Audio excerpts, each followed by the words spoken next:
같이 묵도하심으로 2월 2일 주일 새벽 예배를 드리겠습니다. 함께 묵도하시겠습니다. 온 백성은 기쁘고 즐겁게 노래할지니 주는 민족들을 공평히 심판하시며 땅 위의 나라들을 다스리실 것임이니이다. 하나님이여 민족들이 주를 찬송하게 하시며 모든 민족으로 주를 찬송하게 하소서. 땅이 그의 소산을 내어 주었으니 하나님 곧 우리 하나님이 우리에게 복을 주시리로다. 하나님이 우리에게 복을 주시리니 땅의 모든 끝이 하나님을 경외하리로다. 아멘. 하나님 아버지, 우리를 다스리시고 또한 천지 만물을 주관하시며 역사의 주관자가 되시는 그 하나님께서 오늘 이 새벽에도 우리와 함께 하시는 줄 믿습니다. 하나님 아버지, 우리의 모든 기도에 간구와 소원을 들어 응답하여 주옵시고 하나님의 선하신 뜻을 깨달아 알 수 있도록 성령 주장하여 주옵소서. 하나님 아버지, 오늘 새벽에 주님 앞에 드리는 우리의 찬송 가운데 주님께서 연락하여 주옵시고 주님의 말씀을 낭독하고 선포할 때 그 말씀이 우리의 심령을 변화시키고 또한 교회와 또 나라와 민족을 변화시키는 귀한 역사가 일어날 수 있도록 축복하여 주옵소서. 예배의 시종을 성령께서 주장하여 주시길 원하옵고 우리 주 예수 그리스도의 이름으로 기도드립니다. 아멘. 아멘. 찬송가 288장 통일 찬송가 204장입니다. 예수를 나의 구주 삼고 찬송하신 후에 김명임 권사님 대표로 기도해 주시겠습니다. 찬송가 288장 통일 찬송가 204장입니다.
사랑과 내가 국상의 하나님 감사드립니다. 아버지 오늘 주의 날 새벽부터 밤늦도록 우심을 영광 받아주세요. 아버지 영광되실 줄 믿습니다. 아버지 집에서도 당일 이르기까지 주님께서 함께하사 아버지 오늘 전부 다 모여서 주님 앞에 예배하는 그런 모습을 볼 수 있도록 주님께서 붙들어 주실 줄 믿습니다. 사랑하는 하나님 아버지, 항상도 빠짐없이 주님 앞에 나와서 예배하고 찬양할 때 우리 교회에 큰 기쁨을 주실 줄 믿습니다. 사랑하는 하나님 아버지, 항상 함께 해주시옵소서. 아버지, 믿음의 믿음을 더욱 주실 줄 믿사옵고, 아버지 항상 함께하오며, 아버지 우리 주님 뜻을 아버지 이룰 수 있도록 주님께서 붙들어 주시옵소서.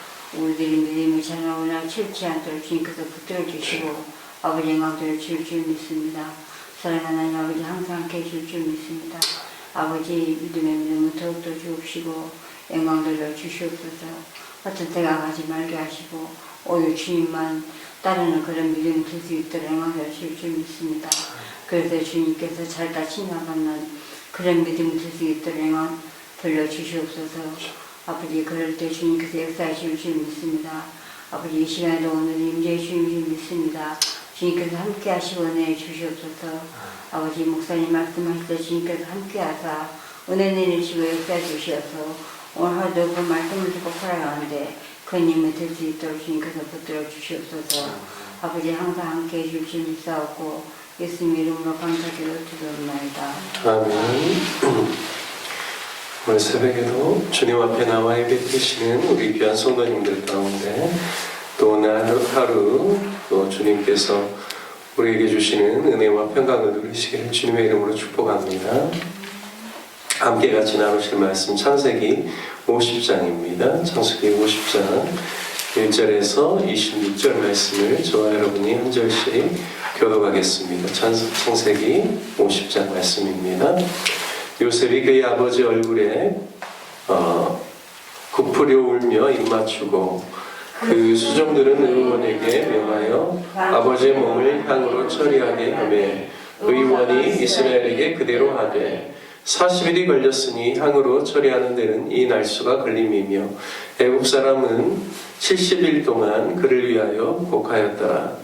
곡하는 기한이 지나매 요셉이 바로에게 말하였는데 내가 너희에게 은혜를 입었으면 원하건대 바로에게 아뢰기를 우리 아버지가 나로 맹세하게 하여 이르되 내가 죽거든 가나안 땅에 내가 파놓은 묘실에 나를 장사하라 하였나니 나로 올라가서 아버지를 장사하게 하소서.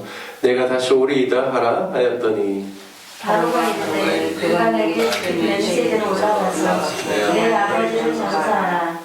요셉이 자기 아버지를 장사하러 올라가니 바로의 모든 신하와 바로 궁의 원로들과 애굽 땅의 모든 원로와 요셉의 온 집과 그의 형제들과 그의 아버지의 집이 그와 함께 올라가고 그들의 어린 아이들과 양떼와 소떼만 고센 땅에 남겼으며 병거와 기병이 요셉을 따라 올라가니 그때가 심히 컸더라. 그들이 요단강 건너편 아닥 타작 마당에 이르러 거기서 크게 울고 애통하며 요셉이 아버지를 위하여 7일 동안 애곡하였더니 그 땅 거민 가나안 백성들이 아단 마당에 애통을 보고 이르되 이는 애굽 사람의 큰 애통이라 하였으므로 그 땅 이름을 아벨 미스라임이라 하였으니 곧 요단강 건너편이더라. 야곱의 아들들이 아버지가 그들에게 명한 대로 그를 위하여 따라 행하여 그를 가나안 땅으로 메어다가 마므레 앞 막벨라 밭 굴에 장사하였으니 이는 아브라함이 헷 족속 에브론에게 밭과 함께 사서 매장지를 삼은 곳이더라. 요셉이 아버지를 장사한 후에 자기 형제와 쌍둥이와 함께 애굽으로 돌아왔더라.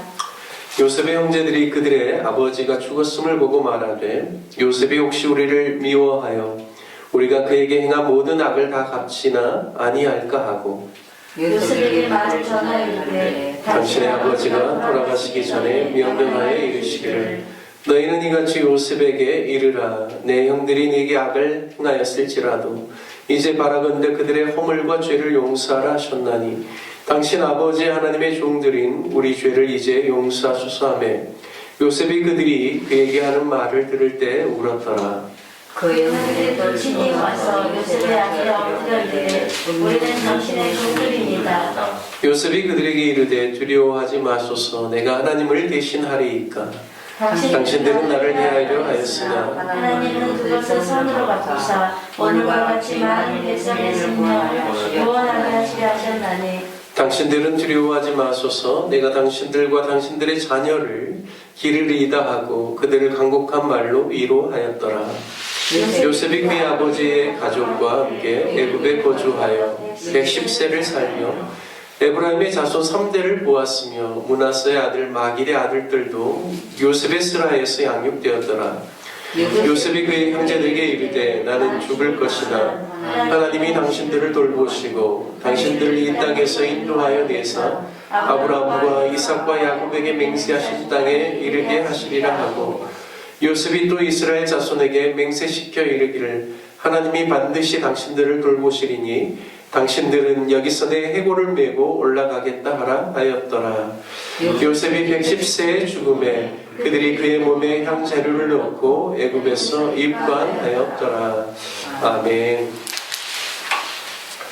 오늘 창세기 마지막 장인 50장 말씀을 통해서 아름다운 용서라는 제목으로 말씀을 나누겠습니다. 창세기 마지막 50장은 야곱과 요셉의 죽음을 다루고 있습니다. 야곱은 향년 147세로 하나님의 품으로 돌아가죠. 그가 애굽에 내려가서 17년을 살다가 하나님의 부르심을 받았지만 그의 유골은 아브라함 때부터 하나님의 약속을 따라 기업을 얻었던 바로 헤브론 막벨라 굴에 들어가도록 요청하였고 또 실제로 그와 같이 장사를 지냅니다.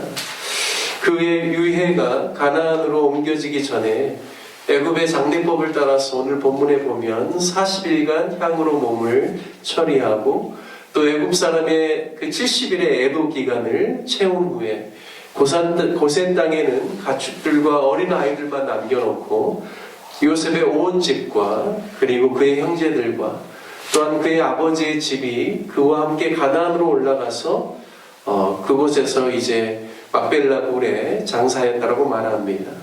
가나안에 도착하여서 요단강 건너편에서 요셉이 7일 내곡하고 그리고 막벨라 굴에 장사를 하게 됩니다. 아마도 제가 대략 보니까요, 장사하는 이 기간이 거의 한 3달 정도 걸린 것 같아요.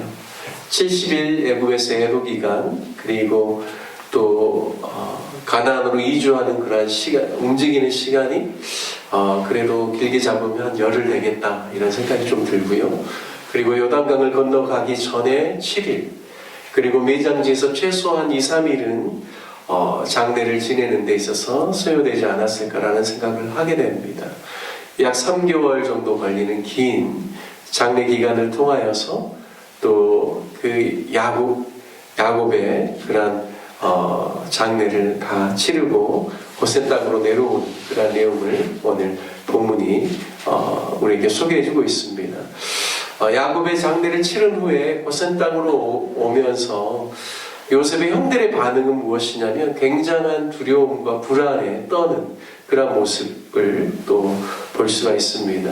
왜냐하면 아버지 야곱이 죽었기 때문에 혹시나 요셉이 자기들의 전에 행한 악행으로 말미암아 요셉이 자신들을 해할까봐 겁이 나기 때문입니다. 15절부터 17절 말씀을 보면 형들이 아버지의 부탁의 말씀을 인용하여 요셉의 마음을 살피고 있습니다.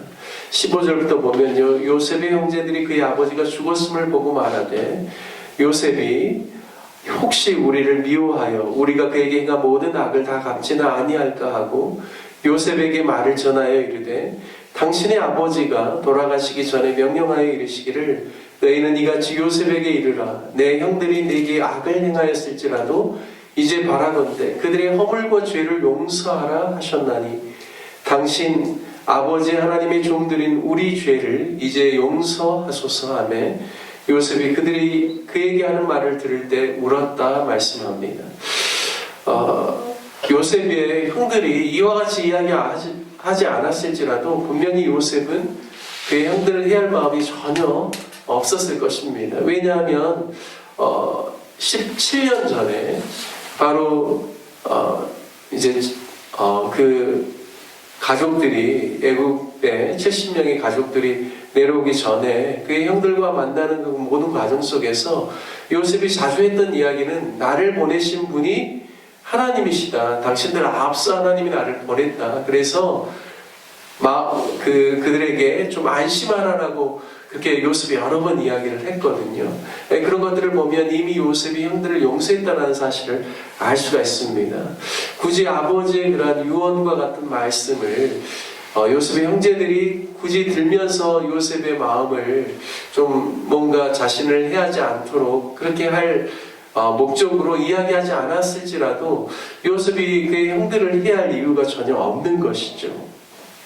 하지만 중요한 것은 오늘 17절에 보면 그의 형들이 어떻게 이야기하냐면 우리 죄를 이제 용서하소서라고 요셉에게 정식으로 이야기를 합니다. 용서라는 단어, 우리가 죄를 지었기 때문에 이제는 우리를 용서해달라는 이 표현이 창세기에 우리가 읽어보면 나오지 않거든요. 여기서만 나옵니다.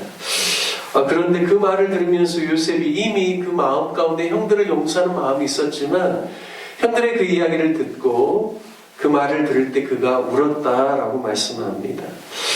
이 울었다라는 이 표현, 이 울음의 의미는 다양하게 해석할 수 있겠죠.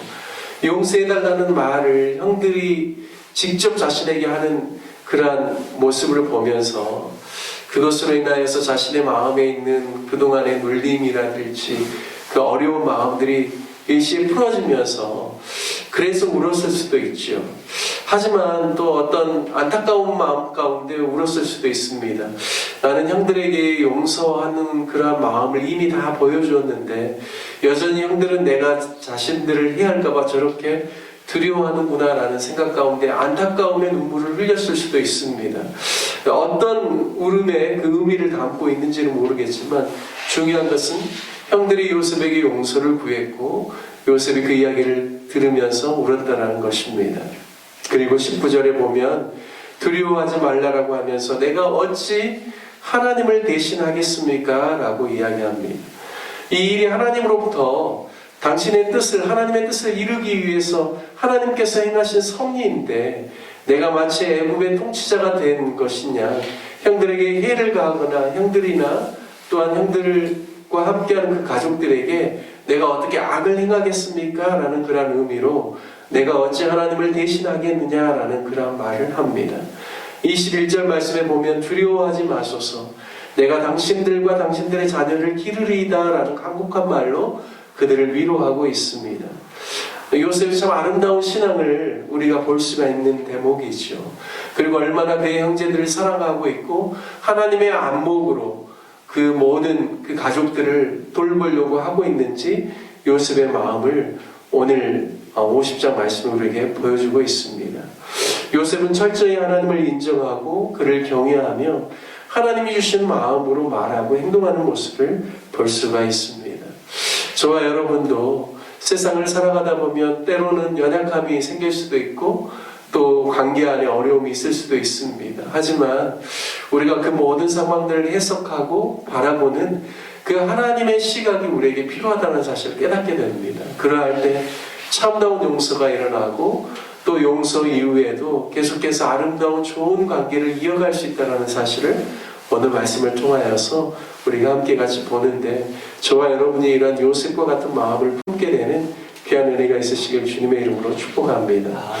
요셉은 애굽에서 거주하면서 110세를 살면서 그의 아들 에브라임의 자손의 3대를 보았다라고 오늘 성경은 이야기하고 있습니다. 그리고 마지막 그의 형제들에게 부탁하는 말은 하나님께서 아브라함과 이삭과 야곱에게 맹세하신 땅에 장차 이르게 될 텐데 그때 반드시 내 해골을 메고 올라가겠다라고 약속하라라고 이야기합니다.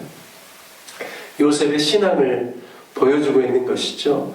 자신도 하나님의 유업, 땅의 모든 족속이 복을 얻게 되는 하나님의 약속, 그리고 영적인 하나님의 후손들이, 자손들이 하늘의 별과 같이 바다의 모래와 같이 많아지는 그 아름다운 역사를 위해서 나도 선조들의 그러한 믿음을 본받아서 선조들의 그 묘실에 나도 내 해골이 그곳에 들어가기를 원한다라는 자신의 소원을 담아서 형들에게 부탁하고 있다는 사실을 오늘 우리에게 말씀이 보여주고 있습니다. 자신이 비록 애굽에서 죽게 되었지만 하나님께서 당신들을 돌보실 것이고 하나님의 자손들을 반드시 하나님의 약속하신 바대로 가나안 땅으로 이끌 것에 대한 그런 분명한 믿음을 가지고 형들에게 말하고 부탁하고 있는 것을 볼 수가 있습니다.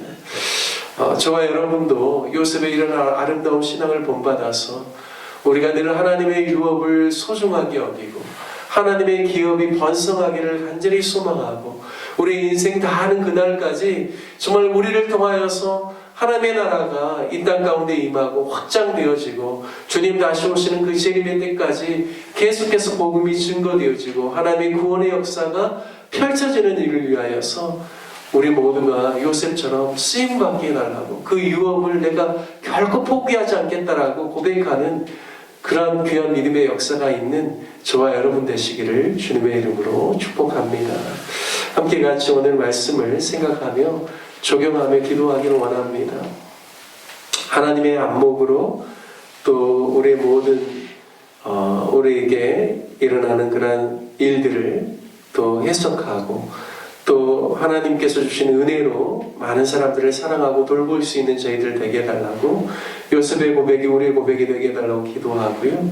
또 한 가지는 또 요셉이 그의 손조들의 묘실에 들어가기를 원하였던 것처럼 하나님의 유업과 유산을 귀하게 여기고 그 믿음을 이어갈 수 있는 우리가 될 수 있도록 기도하면 좋겠습니다. 특별히 우리 교회를 위해서 기도할 때 오늘 주일 예배에 드려지는 모든 예배를 위해서 기도해 주십시오. 주일학교 예배, 중고등부 예배, 작년 예배를 통하여서 하나님의 영광을 받아 주옵시고 우리 모든 성도들이 정말 예배를 사모함으로 주님 앞에 나와 전심으로 예배 드릴 수 있기를 위해서 기도해 주시기를 바라겠습니다. 또 이제 2월부터는 목장 사역이 시작됩니다. 하나님께서 새롭게 세우신 네 분의 또 리더들 가운데 기름 부어주시고 또 목장 사역이 더 번성할 수 있도록 그래서 성도들의 아름다운 교제가 일어나고 또 서로 사랑하며 치유와 회복이 목장 사역 가운데 임할 수 있기를 위해서 기도해 주시길 바랍니다. 또 오늘 이제 2월 재직회가 있습니다. 모든 재직들이 한마음 한뜻 되어서 교회를 사랑하고 또 주님께서 주신 사명을 잘 감당하여서 또 지역사회의 복음을 잘 증거하고 우리 교회가 날로 부흥할 수 있기를 위해서 또 2월 재직회를 위해서 기도해 주시고 몸이 연약하신 환우들을 위해서 기도해 주시고 협력하는 선교사님들을 위해서도 함께 기도해 주시기를 부탁드리겠습니다. 우리 다 같이 주님의 이름 한번 부르시며 함께 마음을 다하여서 기도하겠습니다.